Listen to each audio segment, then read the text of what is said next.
99%와 함께하는 생활 밀착형 시사 구급포차의 문이 활짝 열렸습니다. 네, 안녕하세요. 아유, 반갑습니다. 아, 근데요, 정말 우리 구급포차 문을 활짝 열어도 되는데, 요즘 차 타고 다닐 때는 문을 열 수가 없어요. 이 꽃가루.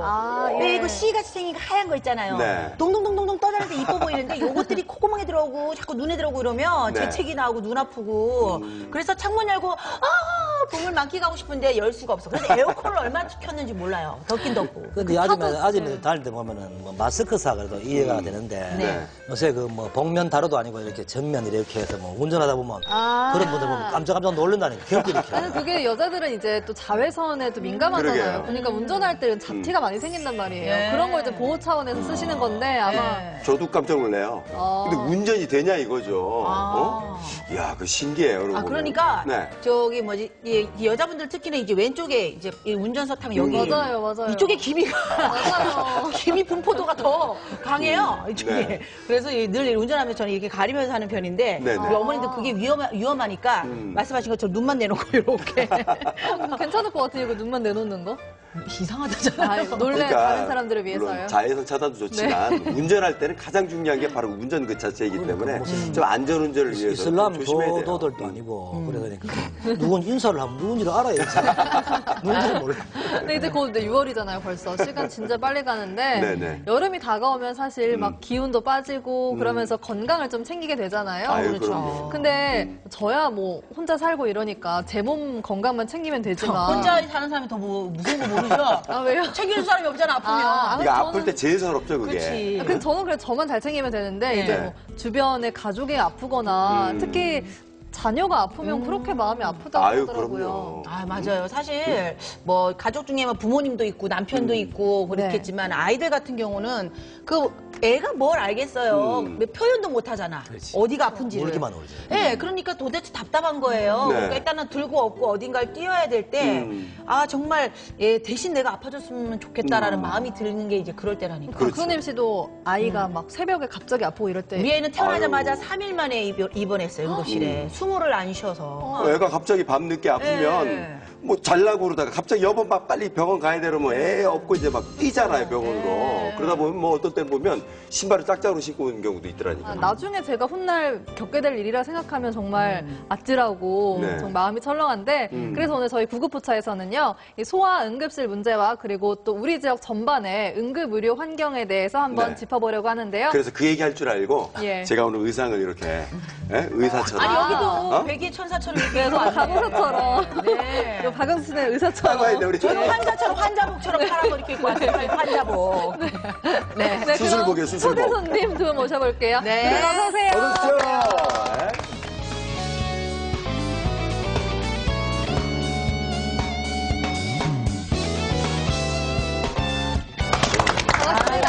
반갑습니다. 네. 오늘 딱 세트가 됐네. 거기는 이제 외래 보시는 의사와 네네. 간호사, 우린 수술실의 의사와 간호사. 괜찮은데요? 굉장히. 네. 오늘 오신 분들을 제가 먼저 네. 소개해드릴게요. 먼저 제 옆에 계신 분은요. 포항시 의사회에서 나와주셨는데요. 포항시 의사회 이우성 원장님이십니다. 아이고, 반갑습니다. 네. 그 회장님이시겠죠, 그러면? 네, 그렇습니다. 네네. 그래서 오늘 뭐 저희들 지역의 이런 문제 때문에 저희들 대표로 제가 나오게 됐습니다. 오늘 뭐 시민 여러분께 저희들 어려움도 말씀드리고 네. 앞으로 또 같이 시민 여러분들과 네. 서로 도와서 또 이 문제를 해결할 수 있는 방법을 오늘 한번 얘기해 보도록 합시다. 예. 네, 반갑습니다. 네. 이호성. 이름만 들어도 왠지 수석 같은 느낌이 들잖아요. 수석 의사 선생님 같은. 좋네요. 수석은 못했었습니다. 그러니까 우석, 그래서 우석을 하셔요. 네. 수우미 양가. 네. 자, 그리고 함께 오신 분은 좀 미스코리아 출신 같아요. 그렇죠. 굉장히 아름다우시죠. 네. 경북 매일신문의 김혜영 기자님이십니다. 예, 반갑습니다. 반갑습니다. 미스 경북 메일이라고 그런 줄 알았어요. 근데 포항에 이렇게 아리따운 여성분이 있으신 줄. 네, 안녕하세요. 경북매일신문 사회부 김혜영 기자입니다.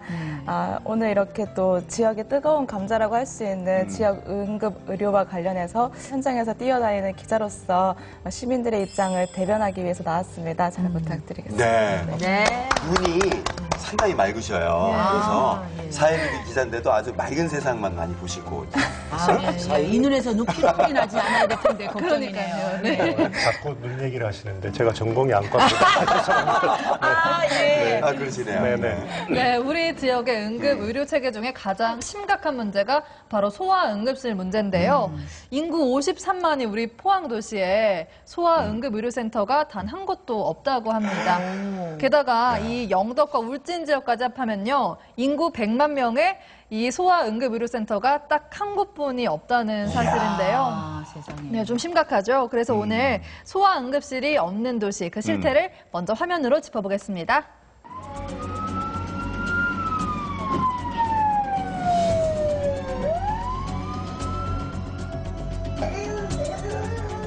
한밤중에 몸이 아파 울고 보채는 아이 때문에 가슴 졸였던 경험. 부모라면 누구나 한 번씩은 있을 겁니다. 그런데 이런 상황에서 당장 진료를 할 수 있는 병원이 없다면 그 심정이 어떨까요? 갑자기 진짜 이렇게 열이 나고 아팠을 때 좀 이렇게 병원, 개인 병원이라든지 이럴 때는 저녁에는 문을 다 닫기 때문에 급하게 약국도 갈 데도 없고 이럴 때는 정말 난감할 때가 되게 응급실밖에 생각이 안 나고 가까운 데라도 빨리 쫓아가서 어떻게 해결하고 싶은 마음은 있는데 그게 안 됐을 때 정말 마음이 어떻게 할 수 없는 그 안절부절했던 그 마음이 밤에 아파서 병원에 갔는데 새벽에 한 2시쯤 너무 이제 열나고 토해서 병원에 갔는데 일단 응급센터에서 응급실에서 그 소아과 의사가 없으니까 어떻게 하시겠냐고 아기는 여기서 이제 진료가 안 된다? 뭐 응급처치가 안 된다? 뭐 그렇게 말씀하시더라고요. 아니면 엑스레이는 그냥 찍어봐 줄 수는 있다. 이렇게 말씀하시더라고요. 그러니까 새벽에나 이럴 땐 제발 그때 아프지만 마라. 그런 마음이죠. 늘 열날 때마다. 현재 24시간 응급 의료 체계를 갖춘 포항 지역 종합병원은 5군데, 경주는 2곳, 영덕과 울진, 울릉군에 각 1곳씩인데요. 문제는 이 중에 인구수가 가장 많은 포항에 24시간 소아응급실을 운영하고 있는 병원이 단 한 군데도 없다는 사실입니다. 그래서 한밤중이나 새벽 시간대 포항 지역의 소아응급 환자는 경주나 대구의 소아응급실을 찾아가야 하는 상황인데요. 1분 1초가 급한 상황에서 차로 1시간 이상 떨어진 병원을 찾아가기란 보통 일이 아닙니다. 거리상 가장 가까운 응급실을 찾아간다고 해도 소아과 전문의가 24시간 근무하지는 않는 상황인데요. 포항 지역에서 소아 야간 진료가 가능한 병의원은 남구에 3곳, 북구에 9곳이 있기는 하지만 역시 24시간 소아과 전문의가 근무하는 병원은 한 곳도 없습니다. 인구 53만 도시에 어째서 소아응급센터가 없는 걸까요? 그래서 포항에 이 큰 도시에 말하자면요, 소아응급센터가 없다는 것은 정말 사실 말이 안 되는 얘기죠, 그죠? 요즘 애들이 얼마나 귀합니까, 그죠? 그러니까 출산하기도 힘들고 키우기도 힘드는데 아프면 굉장히 당황하죠, 그죠? 아기들이 적게 출산되다 보니까 병원에서 소아병원을 운영하기가 이제 경영이 잘 안 돼서 소아병원이 없는 게 문제고요. 그러면 저출산으로 소아가 없어서 병원이 운영이 안 되면 나라에서 지원을 해줘야 되지 않습니까? 그러니까는 제가 보건드린 정책 부재라고 생각해요. 의료 정책이 잘못됐다. 포항시가 소아 응급의료 체계에 문제의식을 가지지 않은 것은 아닙니다. 지난 2012년 포항시는 전국 지자체에서는 처음으로 24시간 소아 응급실 운영을 계획했는데요. 당시 한 병원이 사업자로 선정되면서 포항시와 함께 약 6억 8천만 원을 투자해 성인 응급실과는 별도로 소아 청소년 전용 응급실을 설치하기로 했지만 전국적으로 소아과 전문의가 부족한 데다가 야간 근무 조건까지 붙으면서 전문의를 구하지 못해 사업이 중단됐고 결국 야심차게 출발했던 24시간 소아응급실 운영은 6개월 만에 전면 백지화됐습니다.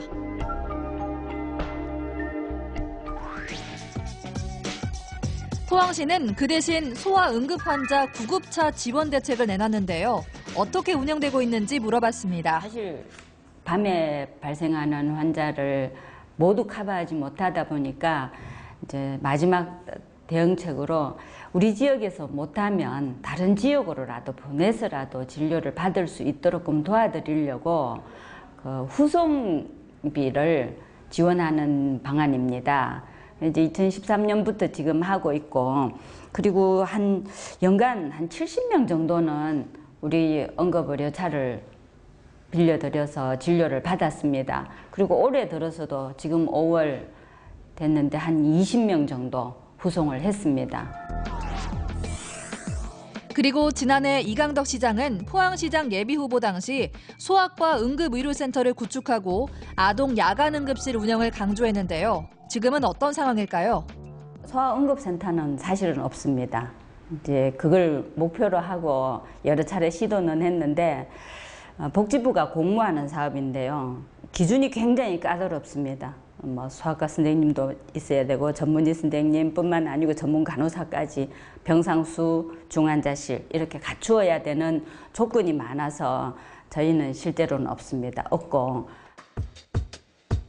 지난해 8월 보건복지부가 공모한 소아 야간 진료 활성화 사업에 포항의 한 병원이 선정되면서 소아과 진료에 숨통이 트이나 했지만 이마저도 전문의 부족 등의 문제로 채 6개월을 넘기지 못하고 지난해 12월 중단됐습니다.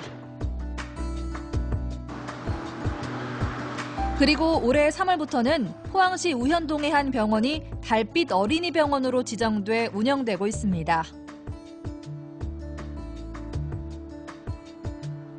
달빛 어린이병원은 물론 포항시나 북구보건소에서 좀 요청이 들어와서 우리 병원 사정상 좀 전문의 선생님들이 좀 힘든 게 있지만은 지역민들을 위해 가지고 우리 병원이 할 수 있는 걸 한번 해보자 해서 시작하게 됐고요. 포항 지역에서는 전문의가 제일 많습니다. 소아과 전문의가 5명으로 제일 많고 해서 우리 병원 이외에는 지금 현재로서는 사실은 할 수 있는 병원 자체가 잘 없어요.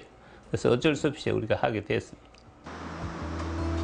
소아 응급 환자 보호와 맞벌이 부부의 불편을 해소한다는 취지로 문을 열었지만 그마저도 진료 시간은 평일 밤 11시까지, 토일 공휴일은 오후 6시까지로 심야나 새벽 시간대는 이용이 불가능합니다. 매달 포항시하고 보건복지부 지원으로 월 1,350만 원 정도 저희 병원으로 지원이 됩니다. 그 1,350만 원은 거의 대부분은 전부 저희 병원에서는 인건비로 지출을 하는 편이고요. 물론 이제 밤에 고생하시는 선생님들한테 이제 수당 형태로 지급이 되기 때문에 거기 고생하시는 분의 수당으로 지급할 수 있으니까 지원 안 하는 것보다는 훨씬 경제적으로는 낫죠. 만약에 지원이 없으면 아마 병원에서도 손해를 감수하고 하기는 좀 힘들죠. 보건복지부에서는 앞으로 달빛 어린이병원을 전국적으로 확대하겠다는 계획이지만 일부 병원의 환자 집중 현상과 의료 시스템 왜곡 현상이 우려되고 있는 실정입니다.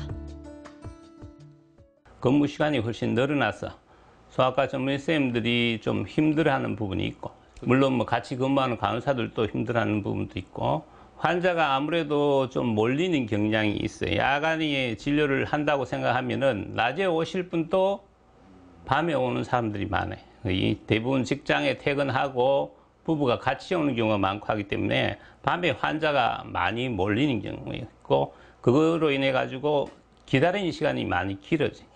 그래서 요즘 젊은 사람들이 결혼도 포기한다, 여러 가지로 출산도 포기한다는데, 아기를 키우기가 왜 출산을 포기하냐면 아기 키우기가 너무 힘들어서 못한다 하거든요. 그러면은 사교육비도 많이 들어서 문제지만 애 키우는 거지, 안심하게 키우고, 에? 건강하게 키우고 좀 쉽게 이렇게 키울 수 있도록 제도적으로 의료 시스템이 돼야 되는데, 정부에서 24시간 360일 다 할 수 있도록 에브리 타임, 에브리 데이 할 수 있도록 그렇게 정부에서 지원을 해줘야 되죠. 무엇보다 우선돼야 할 지역민의 건강과 안전, 이를 보장할 수 있는 최선의 방법은 무엇인지, 소아 응급의료체계 보완을 위해 앞으로 또 어떤 대안을 내놓을지 주목해야 할 때입니다. 근데 정말 아플 때는 한시가 급한 상황인데 그 상황에 이 병원에서 뭐 저 병원으로 옮기고 또 심한 경우에는 뭐 시군의 경계까지 넘나들 정도로 정말 안타까운데 그러니까 앰뷸런스 타고 그냥 타 지역으로 가야 되는 거잖아요, 지금. 그러니까 먼저 우리 김 기자님이 지금 우리 포항 지역의 이 응급의료 체계가 어떤 상태인지 먼저 좀 설명을 해주시면 좋을 것 같아요. 네. 일단 영상에서 보셨다시피 저희 지역 내에는 24시간으로 운영되는 소아응급 의료 체계가 마련되어 있지 않습니다. 그래서 새벽에 아이가 아플 때는 이제 부모들이 어떻게 대처할 방법이 없는 상황이고요. 그래서 이제 작년 9월부터 이제 보건복지부에서 달빛 어린이 병원이라는 사업을 추진을 해서 전국에서 9곳을 선정을 했습니다. 그때 이제 저희 포항에서도 모 병원이 선정이 됐었었는데, 역시 이제 똑같이 이제 전문의가 돌연 사직을 냈다는 이유로 이렇게 좀 전문의가 충원이 되지 않아서 4개월 만에 돌연 포기를 하게 됐습니다. 그러다 올해 3월에 이제 보건복지부에서 새롭게 이제 전국에서 6곳을 추가적으로 발표를 했습니다. 이렇게 총 지금 전국에 15곳의 달빛 어린이 병원이 운영되고 있고요. 그래서 이번에 3월에 포항 여성 아이병원이 이제 달빛 어린이 병원을 운영하고 있는데요. 이마저도 솔직히 실질적인 근본적인 대안이 되지 않는 게 최소 이제 평일 같은 경우 저녁 11시까지, 토요일, 일요일, 공휴일 같은 경우에는 저녁 6시까지가 최소 운영 시간입니다. 그래서 그 운영 시간 외에는 이렇게 또 아이들이 새벽이나 이런 때 야간에 많이 아픈데 그 외 시간에는 치료를 받을 수 없는 상황이고요. 아니, 그 시간의 기준이 도대체 어디서 잡힌 겁니까? 아이들이 11시 이후로는 안 아픈가요? 아니, 근데 그게 돈 아닐까요? 그죠? 네. 돈과 관련된, 그렇지 않습니까? 예, 회장님. 뭐 자꾸 돈과 연관시키기는 사실은 좀 그런데 그 사람이라는 게 의사 선생님도 이제 특히 전문의들이 이제 진료해 주시기를 시민들이 많이 바라시거든요.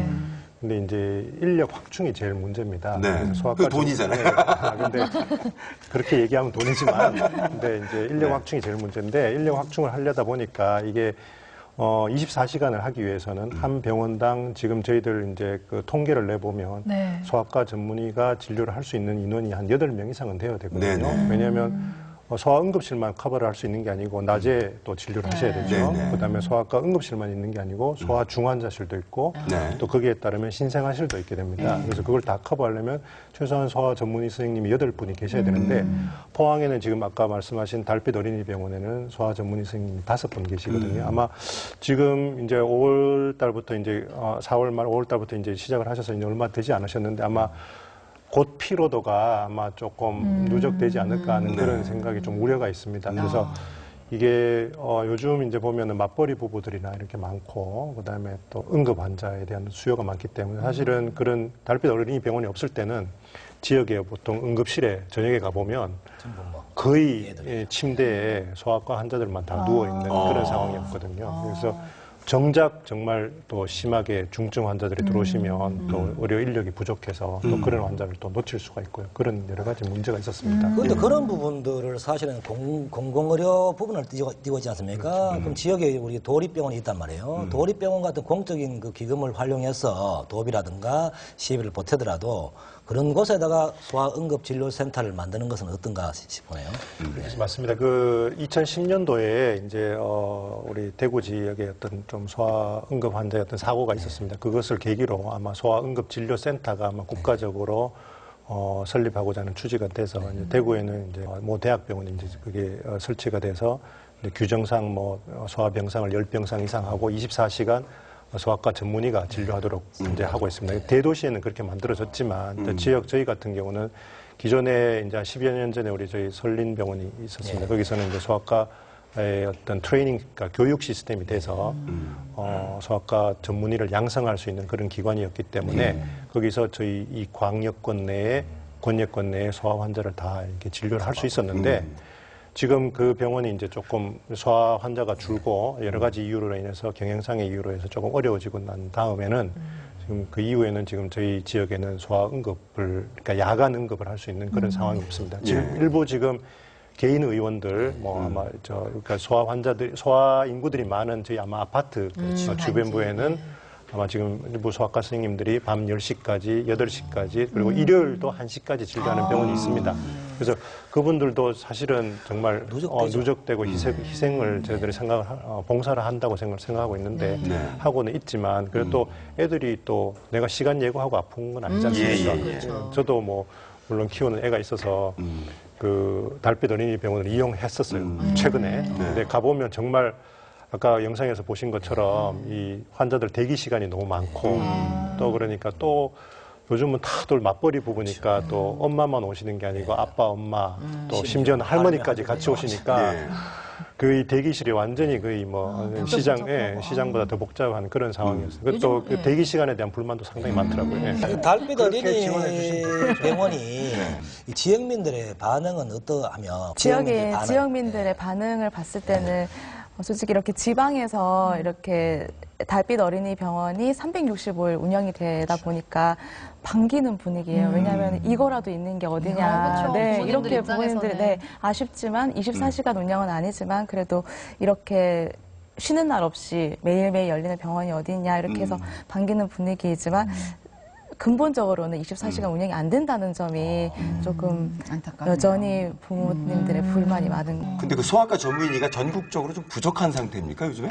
그래서 지금 그 통계상으로 보면 이제 소아 인구는 거의 한 19% 정도 줄어들고 있고요. 2005년부터 2013년까지 통계는. 근데 이제 소아 전문의 숫자는 오히려 늘어났습니다. 아, 그래요? 근데 이제 어차피 소아 전문의 숫자는 매년 나오는 이제 그 배출되는 정해진 인원이 있으니까 늘어났지만 다른 데로 전과하지는 않고. 그렇죠. 이게 지역적인 분포가 조금씩은 불평등한 수도권과 서울에 집중돼 그다음에 있고. 대도시 쪽에 많고 그다음에 또 소아 환자가 많은 지역.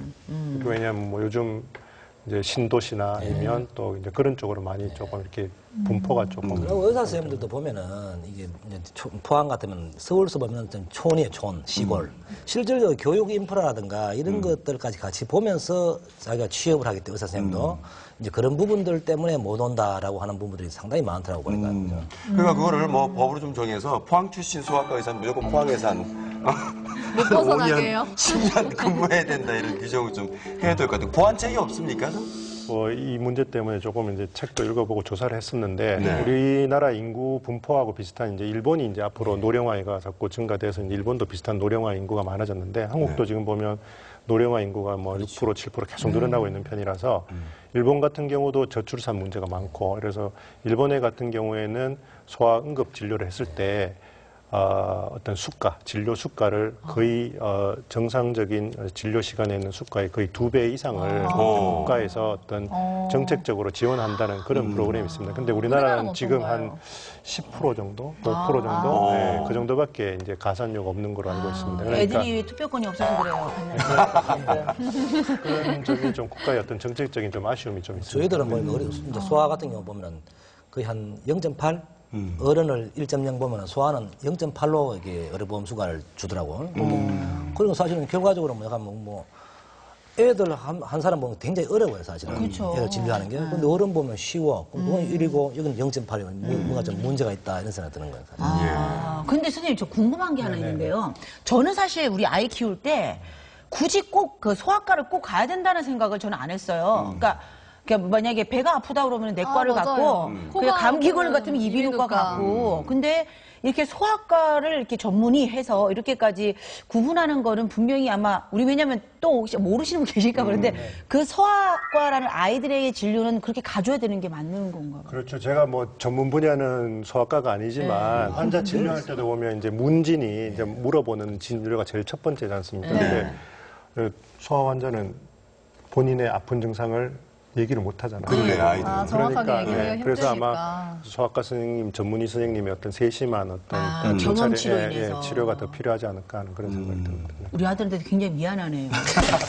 근데 우리 애들은 저기 어렸을 때 여기 저 대학병원이 있었단 말이에요. 그래서 언제든지 아프면 뭐 밤 새벽이라도 쫓아갔거든요. 그럼 항상 잠자실 때 주무시다가 나오나 봐요. 막 이렇게 해가지고 나오셔가지고 애를 막 그 열이 오르는 걸 이렇게 진료를 해주고 그랬는데 좀 아쉽네요. 그 병원이 없어진 게. 우리 지역에 그 전에 문 닫았던 그 모 대학병원 이런 시설들이 사실 영업이 안 돼서 철수했지 않습니까? 그럴 때 사실 시와 협의를 하여서 일정 부분을 지원을 하더라도 사실 사람의 생명을 다루고 특히 어린 아이들 아닙니까? 이런 게 소아 응급실을 할 수 있도록 좀 지원을 해준다는 게 이렇게 해야 되는데 이 재원 자체를 자꾸 엉뚱한 데 쓰고 사람의 생명을 너무 천시하는 경향이 있지 않느냐. 시 행정이나 네. 또 도에서도 바라보는 그 시선 자체가 너무 가볍게 본다는 거죠. 그러면 제가 이제 저를 몰라서 그렇게 말씀을 드리는 건데 우리 소아과 선생님들 오해는 하지 마시고 그러니까 지금 사실 포항 지역에도 소아과 선생님이 꽤 있으시잖아요. 개인 병원들이. 근데 굳이 위에서 이렇게 다른 데서 데리고 오려고 하지 말고 네. 있는 분들을 어떻게 잘 그 인프라를 구축해서 활용을 해서 사실 야간 진료를 할 수 있지 않을까. 그러니까 제 개인적인 생각으로는 그러니까 당직은 그렇죠. 그래서 뭐 30일이니까 하루씩만 이렇게 야간을 이렇게 하는 걸로 해서 그러니까 좀 하루를 좀 양보하셔야 되겠지만 그런 식으로 좀 이렇게 돌아가면서 그러면은 어디에 이렇게 물어보면은 오늘의 당직은 어느 거 병원이 24시간 네, 한다. 저도 그 생각을 했어요. 그래서 그런 건 뭐 시에서 좀 지원해주고 당연히. 네. 그래서 그런 게 좀 되면은 있는 그 의사 선생님들이 좀 같이 이렇게 우리 시를 그죠 시를 위해서 같이 어떻게 할 수 있는 좋은 방법이 아이들을 위해서? 아닐까라는 생각이. 한마디 하시죠. 제가 그 문제에 대해서도 이제 여기 나오기 전에 우리 소아과 포항시 소아과 그 지회장님하고 또 회원분들하고도 많이 토론을 했었습니다. 했었는데 1차적으로는 이제 뭐 여러 가지 보도나 이런 데 보시면 알겠지만 달빛 어린이 병원이 전국에 이제 15개소로 완전 확정이 돼서 어느 정도의 이제 소아 경증 응급 환자의 대안은 지금 되고 있어서 거기에 취지에는 소아과 선생님들도 많이 공감을 하시는 그런 상황입니다. 그렇지만 이제 그런 어떤 단편적인, 임시 방편적인 어떤 그 제도를 만들어서 문제를 간단하게 해결하고 하자는 그런 욕구 때문에 그 문제로 인해서 주변에 있는 1차 의료기관인 소아과 선생님들의 어떤 경영난에 어려움을 처하게 만들고 있습니다. 왜냐하면 그쪽으로 환자 쏠림 현상이 생기기 때문에 그래서 대안으로는 이제 그 1차 의료기관들이 좀 활성화될 수 있도록 야간 진료를 할 수 있도록 또 뭐 휴일 진료를 할 수 있도록 방금 아까 말씀드린 정부에서 어떤 조금 그런 수가적인 문제라든지 아니면 시설 투자라든지 이런 문제에 대해서 조금 더 신경을 써줬으면 하는 그런 정책을 좀 펴줬으면 하는 그런 생각입니다. 제가 소아과 포항의 선생님들 말씀은 아까 말씀하신 대로 그 포항 시민들을 위해서 이 문제에 대해서 휴일 야간 진료를 포함해서 완전한 24시간 응급 체계를 만들기 위해서 아까 협조할 각오가 되어 있다고 이렇게 저한테 오늘 저희 서신을 주셨어요.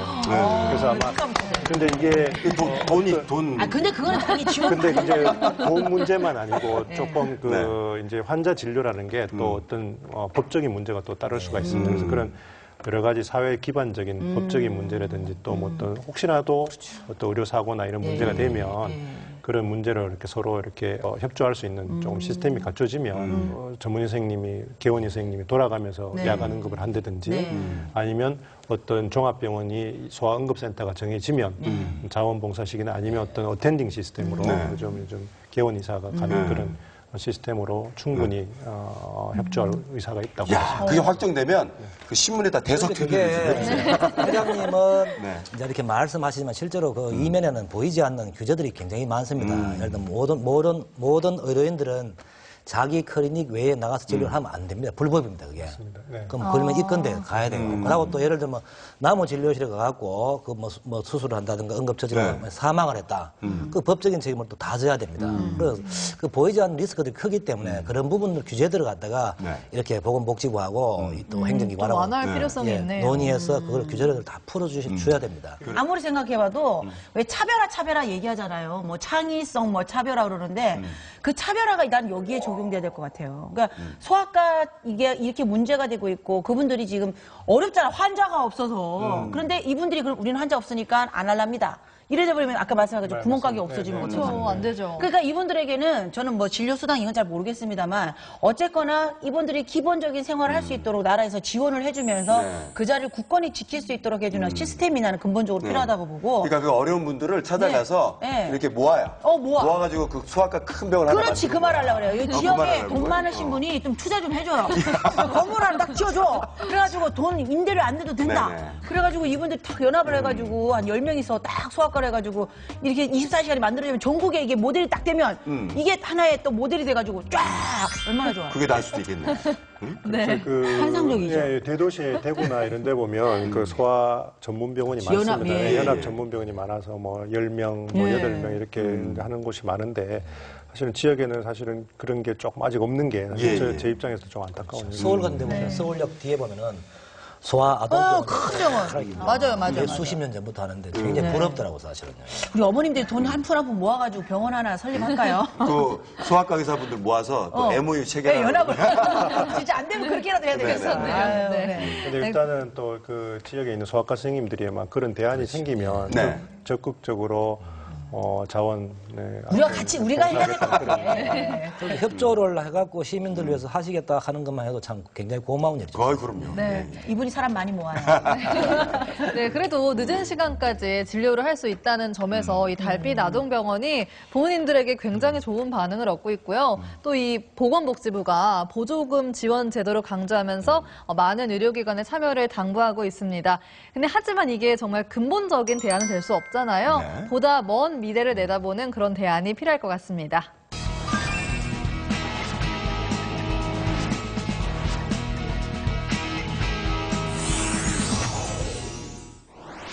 네, 앞서 살펴본 소아 응급실 문제에 이어서 이번에는 좀 전반적인 우리 지역의 응급의료 체계에 대해서 한번 짚어볼까 하는데요. 이 보건복지부에 따르면 연간 17만 명이 응급의료센터에 왔다가 뭐 자리가 없거나 아니면 수술팀이 없어서 다른 병원으로 이동하는 경우가 많고요. 네. 그중에 한 5천 명 정도는 병원을 3번 이상 옮겨갈 정도로 그 상태가 조금 안타까운 것 같은데요. 우리 지역의 이 응급의료센터의 실태 먼저 화면으로 짚어보고 이야기 나눠보겠습니다.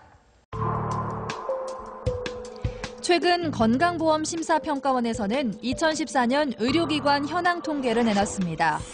통계에 따르면 우리나라 전체 의료기관의 49% 이상이 수도권에 위치해 있었는데요.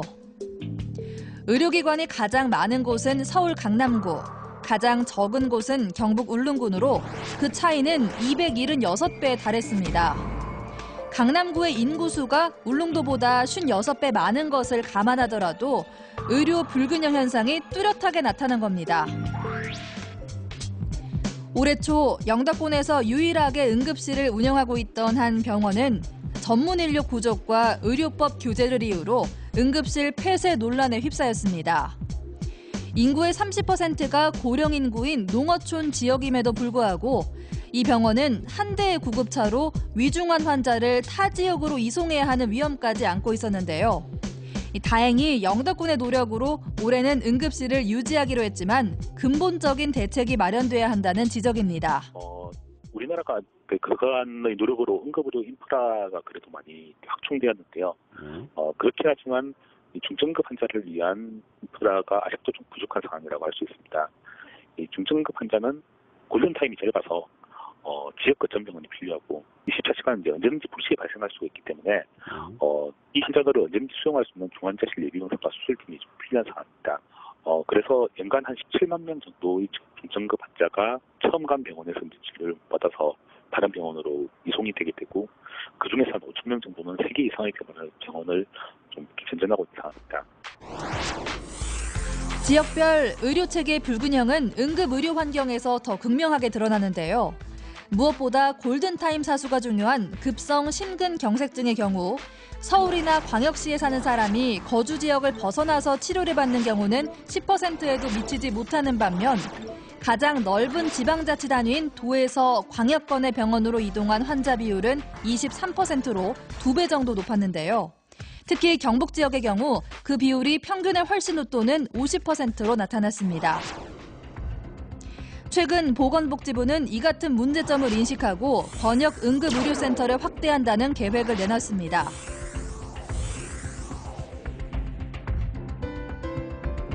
번역 응급의료센터는 응급환자 전용 중환자실과 전문 의료 인력을 갖추고 전 국민이 어디서나 1시간 내에 도달 가능한 병원을 말하는데요.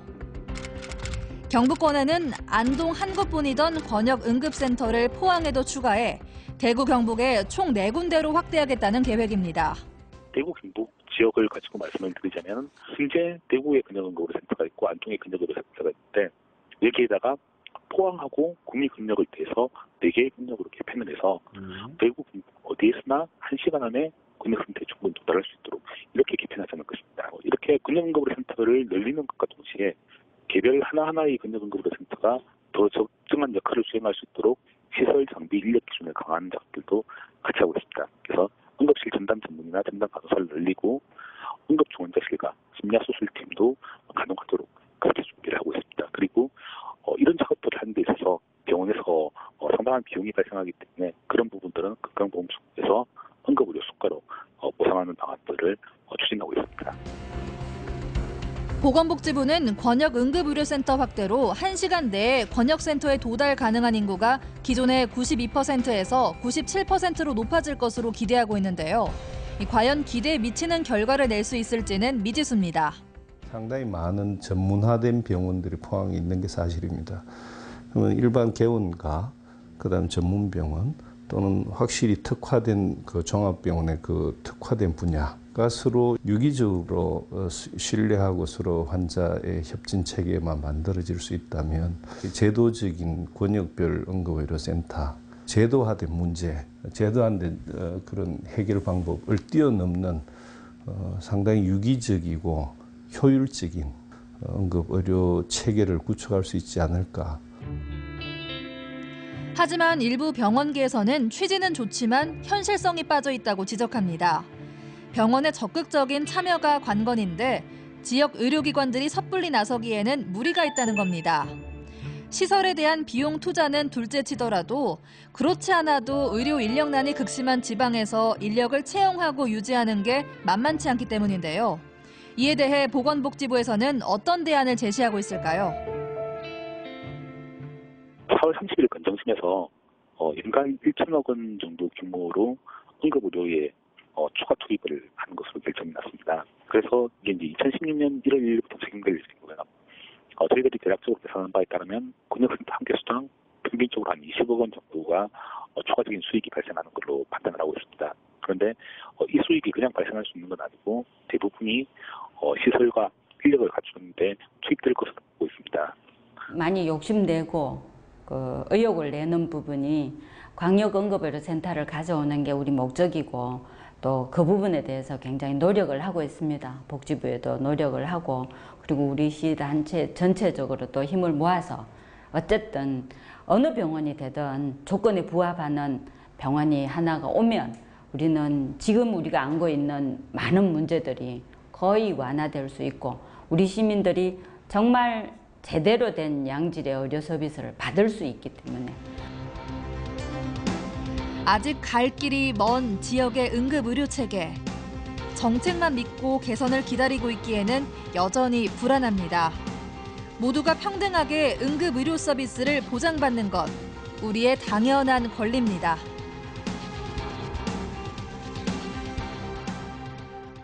그 권역응급의료센터가 우리 지역에 생긴다고 해서 반가운 일이긴 한데 우리 지역 그 의료 기관들이 나서는 거 이게 조금 좀 무리가 있지 않을까 이런 생각도 드는데 어떤 문제점 같은 건 없습니까? 그 지역 의료센터, 지역 의료기관이 이제 그 나섰을 때 닥칠 문제점들이 여러 가지가 있습니다. 그래서 이제 전국적으로 확대가 됐지만 획일적으로 어떤 구역을 나눠서 이걸 지정하는 그런 그렇죠. 지금 현재 제도기 때문에 이게 지정만 된다 그래서 그 권역별 응급의료센터가 제 역할을 할 수 있는 그런 상황이 그렇죠. 현재는 아니거든요. 네. 그래서 제일 문제는 응급센터로 지정이 되더라도 응급실만 아주 뭐 화려하게 편하게 잘 갖춰놓는다 그래서 병원의 어떤 응급 처치할 수 있는 능력이 향상되는 건 아닙니다. 제일 그거는 중요한 것은 병원의 규모 그리고 병원 안에 어떤 진료 인프라가 충분히 확보돼야지. 그렇죠. 김 기자님도 한번 그 체계 개선에 대한 방안 한 가지 말씀. 최근에 이제 병원들이 수익을 너무 추구하다 보니까 힘든 일은 꺼려하는 의료진들이 많은 게 사실입니다. 그래서 저희 잠시만 좀 얘기해.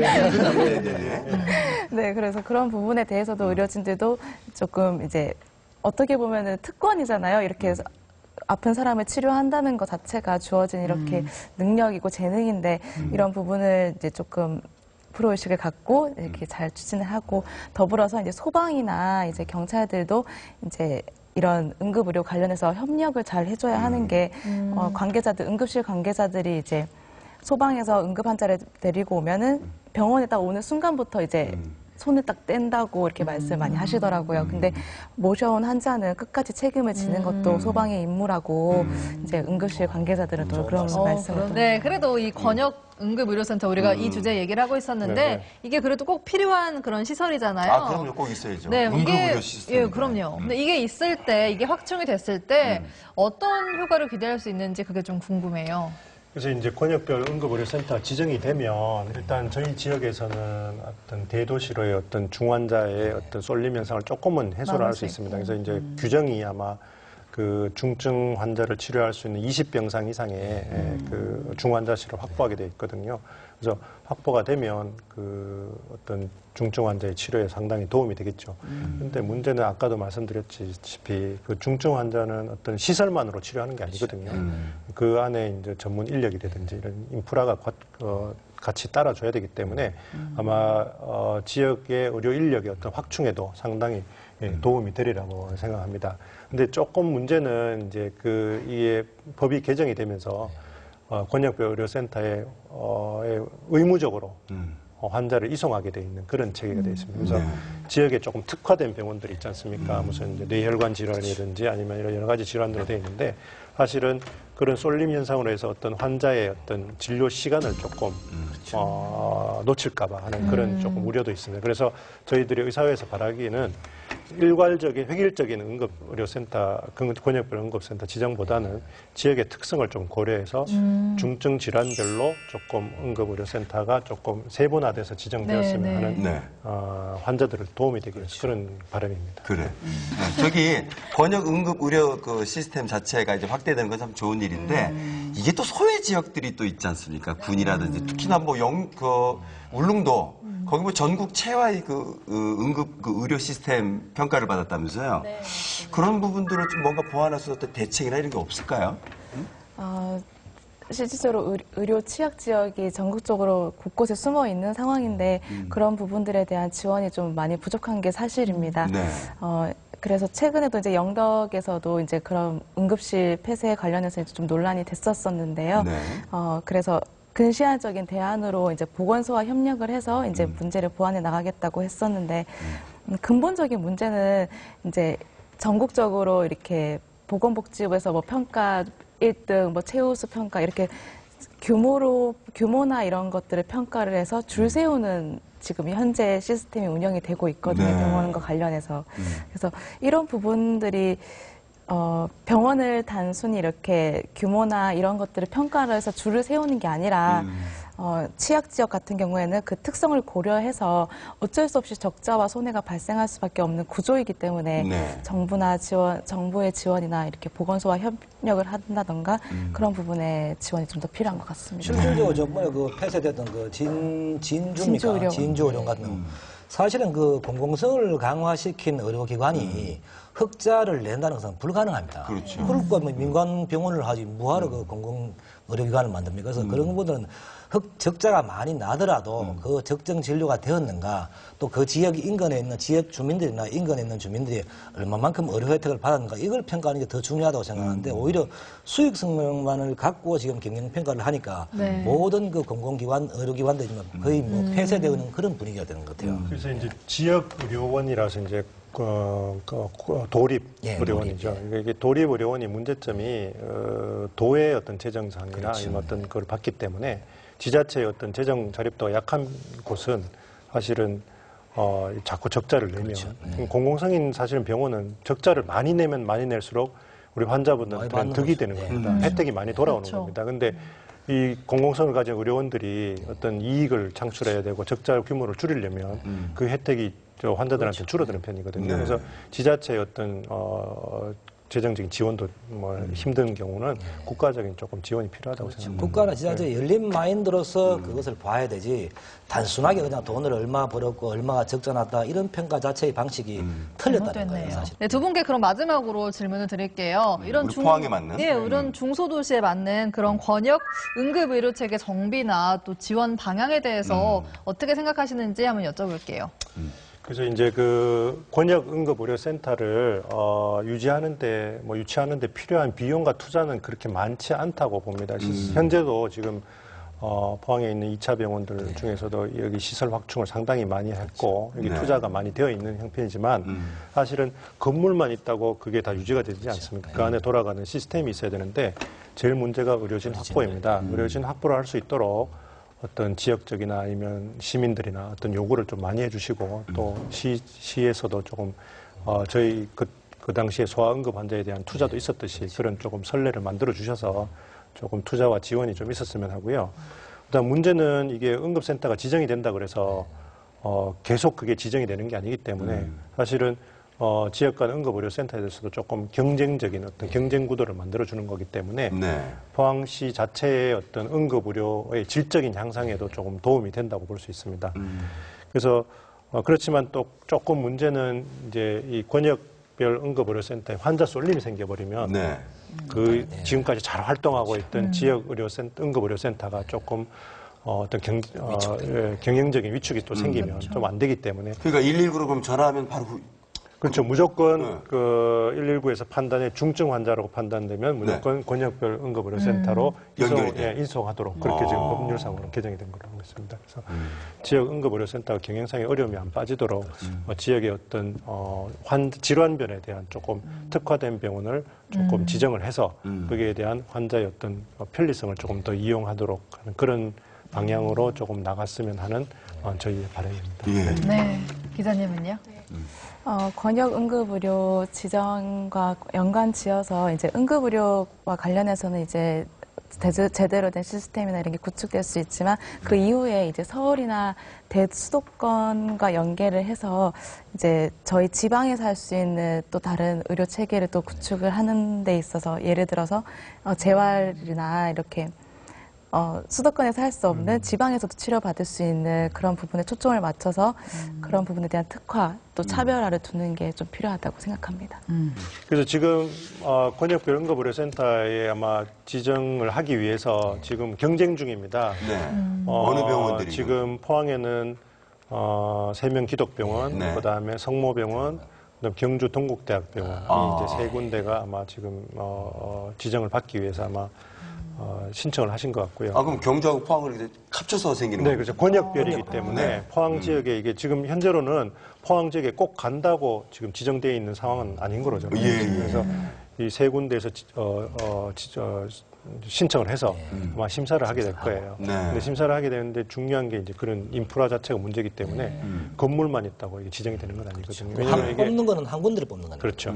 그래서 그 병원의 어떤 시설 문제가 아니고 어떤 병원의 소위 말하는 이제 능력, 병원의 능력을 따지게 됩니다. 그래서 중증 환자를 얼마나 치료했느냐, 중증 환자의 회복률이 얼마나 좋았느냐 이런 그런 능력을 따지는 거기 때문에 사실은 지정받기가 조금 어려운 문제고 만약 지정받는다 해도 그 중증 환자의 어떤 소생률이라든지 회복을 얼마나 잘 시켰느냐에 따라서 또 재지정이 되기 때문에 앞으로도 상당한 투자가 그리고 여러 가지 투자가 필요한 상황입니다. 그래서 경쟁 구도가 지정받으면 3년 동안도 가고 3년 뒤 또 심사를 하고. 의료 서비스의 질은 좀 좋아질 수 있는 그런 그렇죠. 가능성이 있는 것 시민들을 같은데요. 위해서는 의료 서비스의 질은 많이 향상되리라고 봅니다만 병원 측에서도 아마 노력이 많이 필요할 거예요. 재지정을 위해서는. 왜냐하면 질적인 문제가 평가 수준에 떨어지면 다음 재지정에서 탈락이 되어버리면 그동안 투자인 게 또 다시 아주 손실이 되기 때문에 문제가 클 겁니다. 근데 이 평가에 따른 또 문제점이 예를 들어서 이렇게 한 병원에서 이렇게 지정을 받기 위해서 지정을 받은 병원이 있는데 다른 병원에서 이렇게 환자를 받지 않고 이렇게 그러니까 환자의 상황을 보고 치료를 하지 않게 거부를 해서 이 환자가 다른 다른 병원으로 이제 이송을 했을 경우에는 그 병원에서 만약에 그 환자가 치료를 받다가 이제 뭐 최악의 상태로 사망에 이를 경우에는 이 병원에 이제 그 평가가 많이 깎이게 되는 경우가 되는 거죠. 그래서 이 치료를 거부한 병원이 있는데도 불구하고 이 병원은 이 병원의 평가는 아무런 영향을 받지 않으면서 그런 문제예요. 받아서 이 환자를 이송되는 환자를 받아서 진료를 했는데 이 환자가 잘못됐을 경우에는 그건 또 책임을 다 그대로 떠안게 되는 거죠. 그래서 그 병원이 다 이제 웬만하면 더 거절하겠는데 환자를. 그런 문제가 또 이렇게 또 응급의료센터에서는 또 이렇게 말이 많더라고요. 평가라는 자체가 해야 될 게 있고 안 해야 될 게 있는 사람의 목숨을 가지고 그런 평가 기준을 대니까. 저희도 지역에 이제 지역 시민 단체나 이런데 조금 이제 바라고 싶은 거는 이제 사실 지역 의사회에서 개별 병원이 가지는 뭐 특점이나 제한점을 우리가 내놔라 비교 우위를 따지기는 사실은 동료들을 비교해야 되는 그런 입장이기 때문에 지역 사회가 좀 어떤 단체에서 좀 주도적으로 이런 역할을 해서 조정을 해서 좀 특화된 병원의 어떤 장단점을 조금 파악을 해서 그게 우리가 119나 이런 데서 상담하는 우리 상담사에게 어떤 정보가 제공이 된다면 조금 도움이 되지 않을까. 어떤 환자의 이송 체계에서도 도움이 되고 또 그 방금 말씀하신 우리 병원에서는 그런 시설이 안 되기 때문에 이 환자를 다른 데로 보내겠다는 그런 어떤 환자 진료 거부나 아니면 진료 이송의 어떤 문제점이 좀 줄어들지 않을까 하는 그런 생각이 듭니다. 그래서 앞으로 그런 점도 지역 사회가 좀 같이 노력을 했으면 그런 바람입니다. 네. 오늘 좀 얘기를 다 같이 나눠봤는데 저희가 항상 마지막에 정의를 내리는 그런 시간이 있어요. 그래서 오늘은 주제가 이제 응급의료센터니까 응급의료는 땡땡이다 이렇게 정의를 내려주시면 되거든요. 응급의료는 응급의료는 명품 백화점이다. 그래서 생각에는 중증 응급, 그러니까 환자만 오시라. 그래서 경증 환자들이 와서 어떤 과밀화로 이러한 그 응급 환자의 어떤 치료에 문제가 되는 경우는 좀 줄이자 하는 의미에서 저는 응급의료는 명품만 있는 백화점이기 때문에. 네, 그리고 기자님은요? 응급의료는? 저는 어머니다. 어머니. 네. 세상에 많은 어머니들이 있는 것처럼 지역에도 많은 병원들이 있는데요. 환자를 생각하는 마음은 다 똑같지만 그 지역에 맞는 특성에 맞게 그 병원 응급의료 체계를 갖춰야 하지 않나라는 생각이 듭니다. 저 어렸을 때 무지하게 아플 때 엄마가 일하고 들어오셔서 한번 안아주면 그거를 싹 나는 느낌이 들더라니까. 그 옛날 생각이 나요. 어머니. 개병이었어요, 그거는. 뭐가 개병? 저는 응급의료는 제2의 삶이다. 그러니까 내가 그런 상황을 당할 수도 있잖아요. 근데 응급의료 체계가 잘 돼 있어서 내가 어떤 새로운 삶을 또 살 수가 있는데 잘못하면 삶을 마감할 수도 있는 거죠. 네. 좀 중요한 거예요. 저는 응급의료는 알람이다. 알람?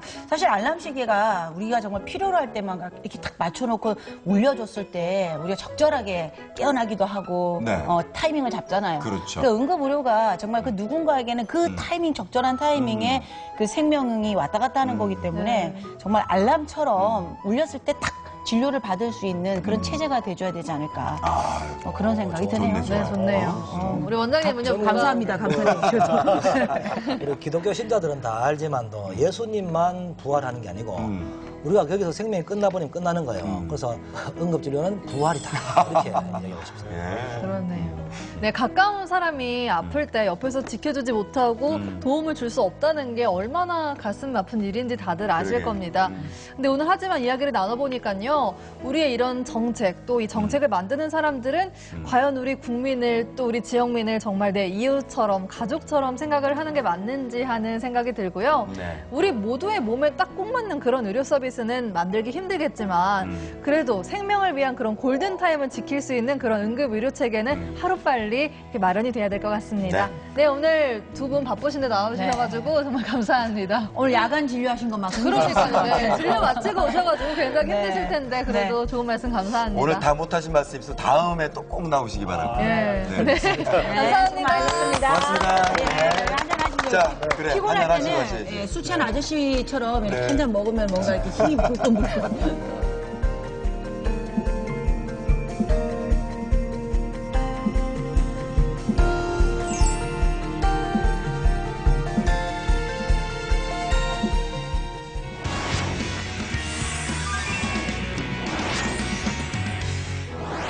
(99% 서민들과 함께하는 참 쉬운 시사). 이번에는 여러분의 귀가 되고 또 신문고가 되는 또 그런 시간이죠.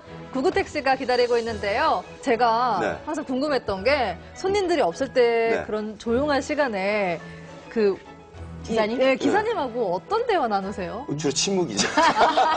좀 어색하세요? 아직 안 친해지셨어요? 아니, 근데 보통 보면 우리 기사님도 말씀 참 잘하시잖아요.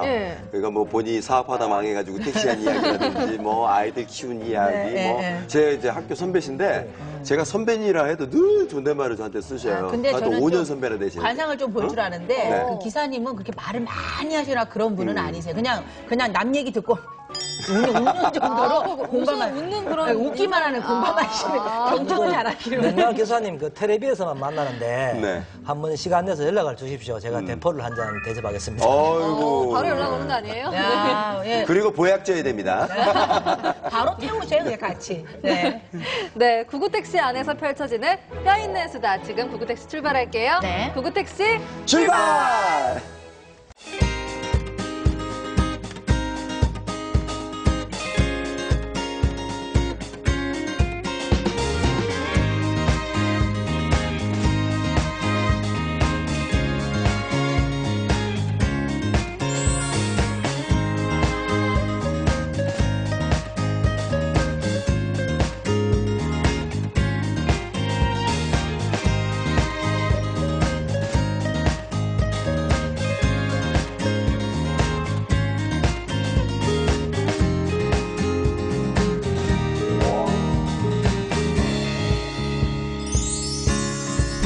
아이고, 손님. 아이고, 어서 오세요. 어서 오세요. 네. 안녕하세요. 아이고, 이거 비 오는 날인데 어디 다니시기도 좀 불편하시죠? 예. 반갑습니다. 반갑습니다. 우리 구구 택시예요. 우리 구구 포차에. 뭐 가정의 날이라서 많이 좀 몸과 마음이 바쁘시죠? 그렇죠. 여기저기 챙길 때도 많고. 예, 몸보다 마음이 더 바쁘죠. 네. 5월이 되면 이제 부모님들도 생각을 해야 되고, 네. 또 선생님들도 생각해야 되고, 그렇죠. 애들도 생각해야 되고, 네네. 생활도 해야 되고, 돈도 많이 들어가고. 그러게 돈이 정말 많이 들어가죠. 명절이나 5월이나 돈이 많이 들어가요. 맞아요. 응? 하긴 뭐 돈은 그럴 때 쓰라고 또 버는 거긴 한데.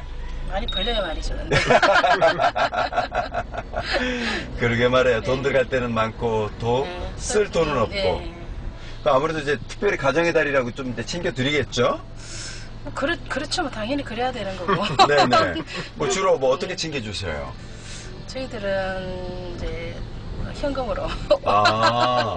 현금으로 보내드리고 전화드리고 뭐 그렇게 하고 있어요. 그래요. 역시 돈이 들어가네.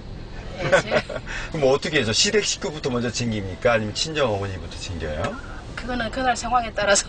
네. 예. 뭐 시어른들이 다 계시면 네. 먼저 가고요. 그분들도 일을 하시기 때문에 네, 일정이 네. 안 맞으면 이제 친정이 먼저 가고 그렇게. 뭐 그런 부분에 대해서 뭐 누굴 먼저 챙겨야 된다 이런 건 없네요. 네, 이제 그럴 나이는 지났죠. 저희들은 그렇지 않고요. 상황에 따라서 저희들은 이제. 네. 뭐 그런 거는 이제 부부가 잘 합의를 하시는 편이고. 예. 그런 부분에 대해서는 트러블은 없겠네요. 용돈 부분에서는 차이가 나던데요. 네. 그러니까 시댁 쪽으로 더 많이 가네요. 많이 보내더라고요. 네. 제가 이제 하진 않는데 네. 바깥 우리 남편이 하는데 예, 차이가 좀 납니다. 아니 남편이 자기 부모를 챙기면 안 되는데. 뭐 매너가 아닌데. 뭐 나중에 싸울 때 되면 또 이제 소재거리가 되겠죠. 네. 어떻든 뭐 부모님은 그렇게 또 다 챙겨드리고 계시고. 예. 자녀들한테는 뭐 바라는 게 있으신가요? 또 자기들이 맡아 있는 뭐 본분이라는 게 있잖아요. 네네. 공부를 한다라든지 뭐 알아서 해주면 좋겠지만 그 좀 잘 안 되잖아요. 어른들도 그렇고. 네. 그럼 크게 어긋나지만 않는다면 그냥 건강하면 제일 좋겠어요. 그러게요. 네. 아이들 네. 키울 때 가장 힘들었던 게 뭐였어요? 우리 큰애가 어릴 때 갑자기 배가 자는데 낮잠을 잤는데 배가 이렇게 쑥 올라왔거든요. 오. 예. 걔가 아프면 제가 좀 늘 지금까지 좀 신경을 많이 써요. 아유, 그렇죠. 자녀가 아플 때가 제일 힘들죠. 예. 저도 뭐 우리 아이들 어릴 때는 갑자기 또 아이들이 희한하게 또 늦은 또 밤에 또 그렇게 열이 나고 예. 아파요. 야, 그래가지고 한 번씩 아이들 데리고 막 병원 응급실도 막 뛰어가고 그랬거든요. 아유, 그 응급실 포항에는 또 소아과 전문의가 별로 없잖아요. 예. 지금 포항에는 인구가 50만이 넘는데 예. 그 소아과 응급 그 의료 시스템 자체가 지금 없어요. 없다고. 예, 없어요. 예, 그러니까 시에서 저희들한테 해줄 수 있는 시민한테 해줄 수 있는 기본 복지가 안 됐다고 봐야죠. 그렇죠. 예. 그 우리가 애들이 아프면 네. 그냥 타 지역에 뛰어가야 되는 상황이 생기고. 그렇죠. 지금 현재 그래요. 뛰어가는 게 옆 동네도 아니다 보니까 네. 많이 일어날 수 있는 문제들이 발생할 수 있는 거고요. 그렇죠. 그거는 전적으로 개인들이 책임져야 되는 상황으로 간 거는 네. 포항시의 잘못이라고 봐요. 아유. 빨리 그거를 개선해서 뭐 소아과 전문 의료 응급실을 만들든지 네. 그건 반드시 해야 된다고 생각해요. 뭐 우리가 이지경이니 뭐 옆에 뭐 영덕이니 뭐 울진 이런 데는 또 말할 것도 없죠. 그건 더 열악하다고 봐야죠. 그러게 말해요. 예. 지금 뭐 본인은 아이들 다 키워놔서 예. 또 그런 부분에 대한 이제 걱정은 안 해도 되지만 그래도 또 전체적으로 보면 또 그런 걱정하고 계셨네요. 아니 그게 왜냐하면 소아과이긴 하지만 소아청소년과거든요. 네. 우리 큰애는 아직도 그 소아청소년으로 지금 일반으로 제가 안 보내요. 예. 그리고 둘째는 5학년이라서 네. 아직 소아과잖아요. 네네. 그러니까 이제 일반과를 가지 않기 때문에 이런 문제점을 갖고 있죠. 이거 뭐 국가도 어느 정도 좀 그런 부분 신경 써야 되는 거 아니에요? 뭐 출산 장려책만 펴는 게 아니라. 그럼요.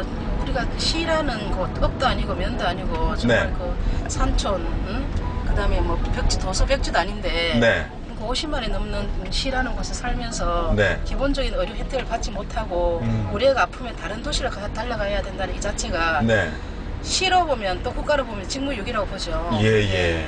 잘 모르는 것 같아요. 사람들 문제의식은 있지만 네. 이게 문제인지 어떻게 해야 되는지 몰라서 그냥 가다 보니까 애들 또 나이가 먹고 또 시기가 지나면 또 내 문제가 아니게 되고 네. 그래서 자꾸 흘러가는 것 같아요. 누군가가 해야 될 것 같아요. 그렇죠. 정부에서나 예. 또는 시에서 그런 부분들을 좀 이렇게 더 배려하고 말이죠. 예. 좀 섬세하게 그런 체계를 갖춰야 되는데. 이제 소아과가 돈이 안 되니까 네. 이제 병원도 사람을 진료한다는 어떤 그런 개념보다 돈을 벌어야 된다는 네. 무시할 수는 없지만 그게 이제 무게가 더 가게 되면 소아과 같은 걸 하기 싫어한다네요. 그렇죠. 약값도 반값이고 뭐. 네. 산부인과 같은 경우도 지금 그 지원하는 의사들도 없다잖아요. 예. 그 어떻게 사회 운동 쪽에도 관심 좀 있으세요? 사회 운동에 관심 있다기보다 지금 세상이 너무 무섭하니까 네. 사회 문제에 자연스럽게 관심을 가질 수밖에 없는 세상이잖아요. 요즘. 네. 그 문제 의식이 끊어지지 않고 계속 이어지니까. 네네. 예, 그래서 문제 의식을 갖고 있죠. 그렇죠. 말씀을 들으면 예. 속이 좀 시원해지는 것 같은데 혹시 뭐 하시는 일 있으세요? 저는 그 생계형 사교육자라고 생계형 사교육자라고. 아이들을 가르치시는구나. 예, 조금 용돈만 좀. 요새는 좀 생활비가 너무 많이 드니까. 네. 이제 남편은 혼자 벌어서는 도저히 애를 키우고 먹고 어떻게 할 수가 없어요. 네. 그래서 많이는 아니고 조금만 예. 살기 좋고 싶은 포항이 되었으면 좋겠어요. 그러니까 지금 뭐 이번에 그 이강덕 시장이 오셔서 이제 부르짖는 건 이제 행복도시거든요. 그러면 행복해지려면 일단은 아프지 않아야 될 거 아니에요. 아프면 또 그런 의료 예. 그런 서비스를 좀 제대로 받을 수 있도록 구축이 돼야 되고. 예. 문제의식이 있다면 네. 뭐 뭔가를 하실 것이고 문제의식이 없으시면 말로만 행복이죠. 네. 예. 근데 하여튼 뭐 저희 그 프로그램도 한번 출연하셨고 예. 저희 프로그램도 아마 이렇게 시청을 하실 거니까 이런 부분들을 이제 귀담아 들으시겠죠. 우리 아이들을 위한 그런 응급 의료 시스템은 이건 하루 빨리 그럼요. 신경 써서 만들어야 될 부분이죠. 그럼요. 포항이 더 흥하려면 행복한 아이들이 건강하게 잘 자라야 됩니다. 네. 그러려면 아이들을 위해서 의료 기본적인 서비스는 아주 기본적으로 해줘야 되는 거예요. 네네네. 그러게 말이에요. 아유. 자, 어떻든, 네. 저 오늘 이렇게 또 택시를 타셔서 또, 오히려 뭐, 그 어떤 패널보다도 더 속 시원한 이야기를 해주시네요. 네? 어유. 나중에 언제 한번 우리 구구포차 한번 출연하셔야 되겠어요. 패널로.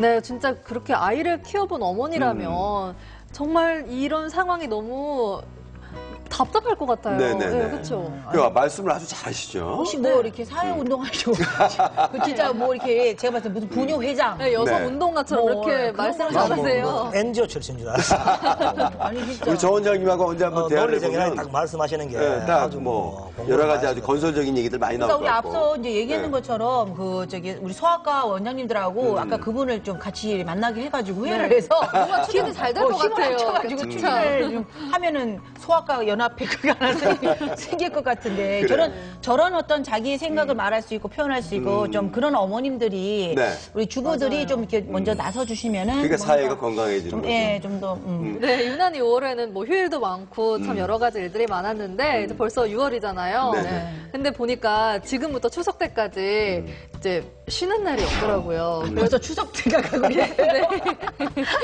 원래 직장인들은 이렇게 달력을 이렇게 하나하나 한 장 넘기면서 그걸 네. 보는 재미가 또 있는데 네, 부부 없더라고요. 차는 동안은 휴가도 가지 마세요. 예, 제가 미리 말씀드릴게요. 추석 때까지 휴가가 없는데요. 그래도 이제 꿀 같은 주말이 있으니까요. 그런 주말 바라보면서 또 열심히 평일에 네. 일하시고 또 새로운 마음으로 행복한 새 달 맞이하시기 바랍니다. 저희 구구포차는 오늘 여기서 마무리하고요. 네. 남은 주말 행복하게 보내시고 저희는 다음 이 시간에 찾아올게요. 네. 여러분 고맙습니다. 감사합니다. 네. 아우 나 힘들었어요 네. 마무리하시는데. 이거 여기도 의료 체계 너 네. 이게 99%를 위해서 해야 되는 거야.